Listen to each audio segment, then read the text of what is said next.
Assalamualaikum warahmatullahi wabarakatuh. Perkenalkan, nama saya Dina Putri dari NIM 22002014 dari kelompok 8. Baiklah, di sini saya akan perkenalkan anggota kelompok 8, yaitu yang pertama Divya Putri dari NIM 22002013. Selanjutnya Oktavinda Lustika dari NIM 22002040, dan terakhir Putri Anggraini dari NIM 22002043. Baiklah, materi pertama yang akan disampaikan oleh saya sendiri. Di sini saya akan memaparkan materi tentang definisi kompensasi pegawai dan penggajian. Kompensasi adalah sesuatu yang diterima para karyawan sebagai balas jasa untuk kerja keras mereka. Kompensasi yang baik merupakan salah satu hal yang sangat penting bagi sebuah organisasi maupun karyawan. Menurut Panja dan Kusaini 2013, kompensasi adalah sebuah proses pemberian gaji atau upah, sering disebut dengan kompensasi, meliputi besaran dan keseimbangan dari besaran kompensasi. Selanjutnya, definisi penggajian pegawai. Gaji merupakan salah satu unsur yang penting dalam meningkatkan motivasi kerja, sebab gaji adalah untuk memenuhi berbagai kebutuhan pegawai. Menurut Mulyadi, gaji umumnya merupakan pembayaran atas penyerahan jasa yang dilakukan oleh seorang karyawan yang mempunyai jenjang jabatan sebagai manajer. Sedangkan upah umumnya merupakan pembayaran atas penyerahan jasa yang dilakukan oleh seorang karyawan pelaksana atau buruh. Di sini saya akan membahas tentang sistem penggajian. Sistem penggajian terbagi atas 3. Yang pertama, sistem skala tunggal. Yang kedua, sistem skala ganda. Yang ketiga, sistem skala gabungan. Yang pertama itu sistem tunggal adalah gaji PNS dibayarkan berdasarkan kinerja golongan, pangkat, tanpa memperhatikan sifat pekerjaan, prestasi, dan tanggung jawab yang dimiliki karyawan. Yang kedua, sistem skala ganda. Sistem penggajian PNS berdasarkan lama masa kerja, pangkat, dan golongan, dan memperhatikan tanggung jawab yang diemban oleh pegawai. Yang ketiga, sistem skala gabungan, yaitu sistem pembayaran penggajian berdasarkan masa kerja, golongan, pangkat, dan bagi pegawai yang memiliki tanggung jawab yang besar dalam pekerjaan maka akan diberikan bonus. Di sini saya akan menjelaskan materi tentang kenaikan gaji berkala dan istimewa. Kenaikan gaji berkala atau KGB adalah kenaikan gaji yang diberikan kepada pegawai negeri sipil yang telah mencapai masa kerja golongan yang ditentukan. Untuk kenaikan gaji berkala, yakni setiap 2 tahun sekali, dan apabila telah memenuhi persyaratan berdasarkan peraturan pemerintah nomor 30 tahun 2015, Pemerintah 2015 tentang ke-17 atas Peraturan Pemerintah Nomor 7 Tahun 1977 tentang Peraturan Gaji PNS. Pegawai negeri sipil diberikan kenaikan gaji berkala apabila dipenuhi syarat-syarat sebagai berikut. Yang pertama, telah mencapai masa kerja golongan yang ditentukan untuk kenaikan gaji berkala. Yang kedua, penilaian pelaksanaan pekerjaan dengan nilai rata-rata sekurang-kurangnya cukup minimal 61-75. Kenaikan gaji istimewa hanya dapat diberikan kepada pegawai negeri sipil yang telah nyata-nyata menjadi teladan bagi lingkungan kerjanya. Maksud dari pemberian kenaikan gaji istimewa adalah mendorong pegawai negeri sipil untuk bekerja lebih baik. Kenaikan gaji istimewa hanya berlaku dalam pangkat yang dijabat oleh pegawai negeri sipil yang bersangkutan pada saat pemberian kenaikan gaji istimewa itu, atau dengan perkataan lain, apabila pegawai negeri sipil yang bersangkutan telah naik pangkat, maka kenaikan gaji berkalanya ditetapkan sebagaimana biasa. Pemberian kenaikan gaji istimewa memerlukan pertimbangan yang seksama. Oleh sebab itu, hanya dilakukan dengan keputusan menteri atau pimpinan lembaga yang bersangkutan. Surat keputusan pemberian kenaikan gaji istimewa diterbitkan 2 bulan sebelum kenaikan gaji istimewa itu berlaku. Tunjangan pegawai. Menurut Panggabean 2004, tunjangan adalah semua jenis penghargaan yang berupa uang atau bukan uang yang diberikan kepada pegawai secara layak dan adil atas jasa mereka dalam mencapai tujuan perusahaan. Yang pertama, tunjangan kinerja atau tukin merupakan tunjangan terbesar yang diterima oleh PNS. Besarannya berbeda-beda tergantung dari kelas jabatan maupun instansi tempatnya bekerja, baik instansi pusat maupun daerah. Yang kedua, tunjangan suami atau istri diatur dalam Peraturan Pemerintah Nomor 7 Tahun 1977.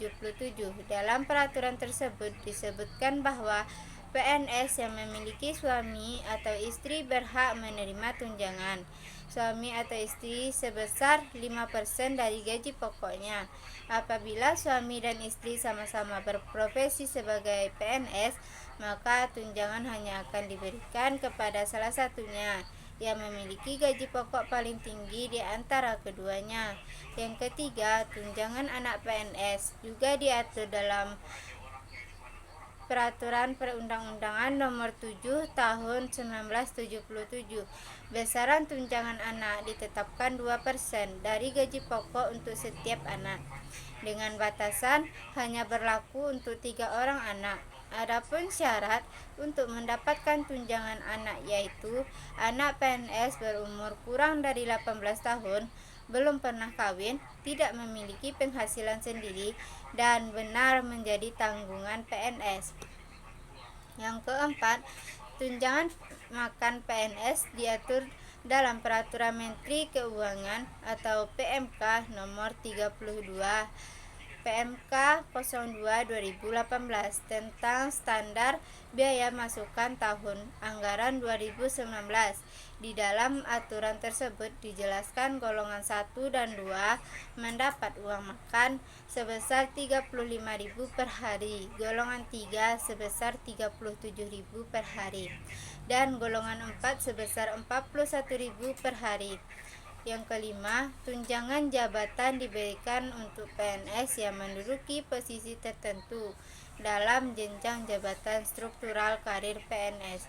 Dalam arti lain, tunjangan ini hanya diberikan bagi PNS di jenjang E-select. Yang keenam, tunjangan umum diberikan kepada CPNS dan PNS yang tidak menerima jabatan struktural, tunjangan fungsional, atau tunjangan yang dipersamakan dengan tunjangan jabatan. Saya akan membacakan materi tentang cuti pegawai. Cuti pegawai adalah layanan kepegawaian terkait usulan tidak masuk kerja yang diizinkan dalam jangka waktu tertentu. Istilah lain untuk cuti adalah istirahat. Cuti diberikan dalam rangka usaha menjamin kesegaran jasmani dan rohani, maka kepada PNS setelah bekerja selama jangka waktu tertentu perlu diberikan cuti. Cuti adalah hak PNS, jadi cuti bertujuan secara umum demi kepentingan PNS yang bersangkutan. Ada beberapa jenis cuti, yaitu yang pertama, cuti tahunan. Cuti tahunan ini setiap pegawai negeri sipil yang telah bekerja sekurang-kurangnya 1 tahun secara terus-menerus berhak atas cuti tahunan selama 12 hari kerja. Yang kedua yaitu cuti besar, seperti pegawai yang telah sekurang-kurangnya 6 tahun secara terus-menerus berhak atas cuti besar selama 3 bulan termasuk cuti tahunan dalam tahun yang bersangkutan. Yang ketiga itu cuti sakit. Setiap pegawai yang menderita sakit berhak atas cuti sakit. Pegawai yang sakit lebih dari 14 hari diberikan cuti sakit dengan melampirkan surat keterangan dokter. Yang keempat yaitu cuti bersalin. Untuk persalinan pertama, kedua, dan ketiga setelah menjadi pegawai negeri sipil, pegawai wanita berhak atas cuti bersalin. Lamanya adalah 1 bulan sebelum dan 2 bulan setelah. Yang kelima yaitu cuti karena alasan penting. Pegawai berhak atas cuti karena alasan penting paling lama 2 bulan.